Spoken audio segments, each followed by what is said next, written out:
लग्नातला आनंद आता दुःखात बदलला असतो. आत्ताच त्याचे नातेवाईक लग्नासाठी येऊन गेले असतात. ते प्रेतावर येतात. जणू त्याच्या आनंदावर कोणाची तरी दृष्टच लागली होती. सर्व विधी आईचे मयूर करतो. आता त्यांना सुतक असल्याने ते त्या काकांकडे पण जाऊ शकत नव्हते. मयूर त्याच्या बाबांना मित्राकडे राहायला पाठवतो, जेणेकरून त्यांना काही होऊ नये म्हणून. मयुरीचे 3 मित्र त्याच्यासोबत राहतात. त्यांना मयुरीचे सर्व माहीत असते. मयूर खूप टेन्शनमध्ये असतो. आईच्या जाण्याने तो खूप खचून जातो.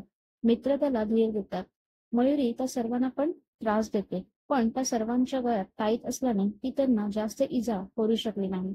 तिचे भिंतीवर सांडली, सर्वांवर फेकाफेकी करणे चालूच असते. एका मित्राच्या फॅन डोक्यावर पाडण्याचा ती प्रयत्न करते, पण तो हुशारीने बाजूला सरकतो. खुर्ची फेकणे तिचे सुरू असते. पण आता तिला न घाबरता तिचा सामना करायला सर्व शिकले होते.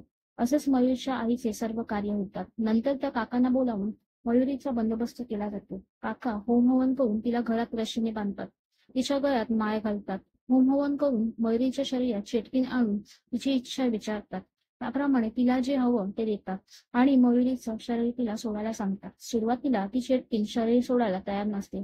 तेव्हा काका तिथे काही विधी सुरू करतात. तशी चेटकीन घाबरते आणि काकांचे म्हणणे ऐकायला तयार होते. काका काही विधी करतात आणि त्यानंतर चेटकीन मयुरीचे शरीर सोडते आणि ती तिच्या नेहमीच्या ठिकाणी जाते. काका मयुरीच्या गळ्यात टाईट घालतात.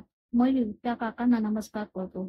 आज त्या काकांमुळे मयुरीची सुटका झाली असते. आता त्यांचा खऱ्या अर्थाने संसार सुरू होतो. Thank you.